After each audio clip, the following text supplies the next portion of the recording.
shit. Something like a big deal. I'm something like a big deal. I'm something like a big deal.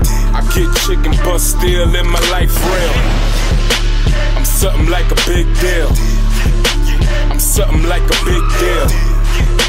I'm something like a big deal. I get chicken bust. Who y'all got? Cavs versus Indiana Pacers. How many games? I know that, but still, I mean, we could still. I know everybody know. I mean, we already know Cavs are gonna win, but still, if you think, how many games do you think Indiana is gonna put up a good fight? Yo, they're gonna sweep. They're gonna sweep the Pacers. I mean, they're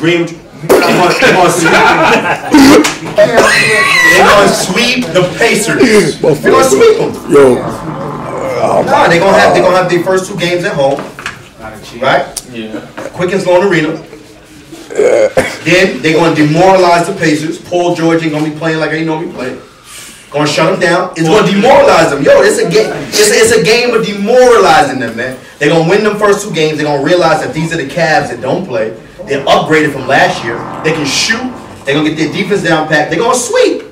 Y'all gonna be shocked in the face, man. Those Cavs that you saw the last 2 months are not the Cleveland Cavaliers y'all gonna see in these 16 games. I guarantee you. I'll put money on that. Guarantee you. I'm broke. I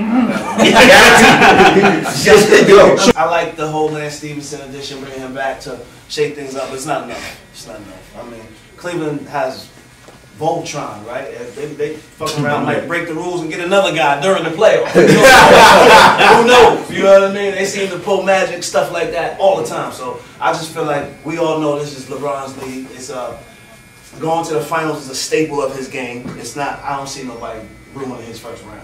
Somebody got to be. A couple of people got to get hurt in Cleveland for that to happen. they sweeping him? Yeah. They sweeping Indiana? Nah, I'm not gonna go sweep because I feel like people have too much pride for that. Like that's what bringing Lance back does for them. It gives it puts heart in everybody. People who have a heart got a whole heart now. You know what I mean? Like so I'm blowing in somebody's head. Like you know what I'm saying? Whatever we gotta do is what's gonna happen now, but it still won't be enough. So they winning in what? They winning in what? I'm gonna give. I'll give Indiana 1. I'll give them so go 5. We already know. Everybody know that the Cavs are gonna win. You know, how many games do you think they're gonna go? Do you think they're gonna be a threat to them, or are they gonna be a sweep? What do you think? Do you think? See, the Cavs. Another thing that happened with the Cavs and LeBron, they've been struggling in the past 2 to 3 weeks. Do you think that's going to carry over into the playoffs or not? They start resting. They turn it down. They do it every year. That's just relaxing. They go to chill mode. You know what I'm saying? They're gonna come out. Indiana, they sneaky though. They got Monte Ellis, Paul George. They sneaky, and they got Aaron. What's the show? Aaron Brooks. Right? Yeah. They kind of deep. So I don't know. And they got Dirty Lance right now. Yeah, they got Lance Stevenson. Jeff T. Fresh right now. He's alright, Jeff T. Yeah, they got Miles Turner too. I don't think nobody could go on Miles Turner. And then Paul George. Paul George has been playing like a beast for like the past month and a half. Like, he turned it up after the All-Star. And Lance Stevenson fresh right now too. So. And he thirsty for it. Yeah. So They was supposed to Indiana was supposed to be like, all right. like so you're saying that they're going to win? You're saying they're going to win a few games? They're going to challenge them? Push it 7? I mean, it's going to be a challenge, bro. I kind of think somebody from Cleveland going to get hurt, though. So if somebody get hurt from Cleveland, I think Indiana going to 7 them. 5.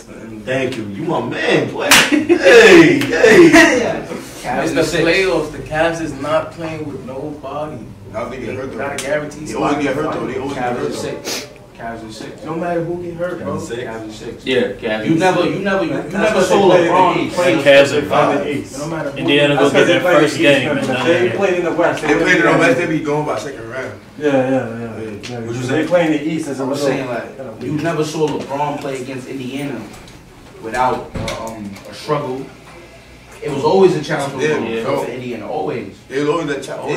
Yeah, but it was a different team. It was a different team back then. West and all of that. You know what I'm saying? They had David West. They had Roy Hibbert. When Roy Hibbert was like good for like playing 2 years. Yeah, they was grittier back then. Like they was like that team right there. They was like more defensive team. But now they got weapons. Like they got weapons across the whole board. And then that's dumb. And the Celtics, those are the team that people sleeping on. Nobody sleeping on the Celtics. So Cavs. Yeah, if I was so being the fact that they play in the East is kind of an easy ticket to the finals, you know, pretty much. But I kind of agree, man, that the Pacers, because they have some players, can challenge them. But you know, the thing about the Cavs is, I mean, of course they stumble every year, but they be resting players. They rest players because they are built for the playoffs. So they coast during the season, or they going through injuries, and plus they made the trade for the forward, the shooter. So I just think they're just kind of getting used to each other and resting. But I think in the 7-game series, I think the Cavs are built for the playoffs, and they're ready to, they're ready to compete for a title again. At the same time with rust, you run that risk of rust. People getting rusty. So with the Pacers, especially playing, and they're already in their little chemistry or in their they got their little movements or whatever. I think the Pacers can sneak 2 games on them, maybe early, maybe like take 1 at home, and then kind of protect home court. But ultimately, I think the Cavs are gonna get the job done.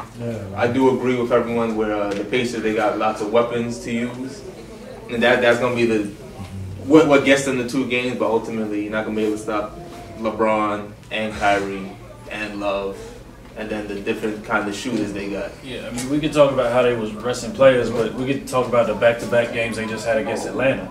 First night, they rested their players. Are you going to do this right now? Yep. First night, they rested their players. Got blown out in the 4th. Second night, everybody came to play. When the overtime, LeBron fouls out, they lose the game.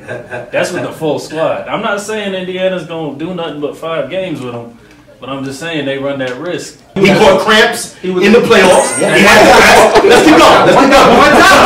One cramp. He lost to the Dallas Mavericks, right? And then he couldn't score. They iced him. He lost to the Spurs. Iced him. It's not the best LeBron best. Think about it. Think about it, real boy. Dallas had a good team that year. Yeah, with Stevenson, right? This man talk like LeBron didn't win 2 titles in Miami. He did. LeBron was a sniper in Miami. Like, this dude didn't miss shots. He had a very good percentage of shots. And then the second he came back to Cleveland, his jump shot was listen. That was college for LeBron. That was a learning experience. It was a learning experience. He went there to learn how to win. He went there to learn how to become a real leader. He went there to build up his will. I'm not even when you in your groove, you in your groove. Dirk, when he was with Dallas sometimes, was in his groove. Every time he touched the ball, he was ready to shoot, son. I agree. And that was 3 points, and you just cash it and run the other way. He was like Curry back then. But what was but now, like George last 2 weeks is in his groove. He's like, it depends on which Paul George shows up, man. If George shows up ready to play, he gonna get 2 or 3 games. He might get the first 2. Yo, Paul George, Paul can score 40 a night. He can do whatever he wants. It don't matter. But I don't think he's gonna go score 40 with a loss. If PG scores 40, I against 7. If he got 40 a night, he's going 7. Yo, listen, man. Yo, man, you talking about the team that had the greatest comeback in NBA history last year? Okay. Yo, this is the greatest comeback. Okay. That's the best LeBron you've ever seen. That's the best team he had. That's the best team he had. That's the best. So what was better about LeBron in Miami versus LeBron that you saw, especially last year? Like I told you. What's different? He was more consistent on the defensive end. He was more consistent on the defensive end. He was a much better shooter. He still could get up, run up and down the court. You bringing up 1 cramp in 1 game in 1 year. It's not even like that's he had cramp problems ongoing. Ongoing cramp problems. Remember they iced him inside San Antonio? No, I'm saying that's the one time I remember. Did it happen in Miami? Oh, I didn't see it happen. Sitting on the sidelines, coming out the games, rubbing his legs, all that. Yeah. He was too heavy. He's lighter now. He's lighter. He's smarter. He has a better cast of characters, more balanced team. You know what I'm saying? I mean, he's a much more efficient player, better player, and they're gonna sweep the Pacers. Back to my original point. Y'all gonna come to me. Y'all gonna be like, yo, you right, yo. I ain't realize that, yo, you right. Money make a nigga change. Make your day one, bring the pain where you stain. Blood stains on the sofa, cause it's soldier. Ain't wanna tell a nigga what a coke was.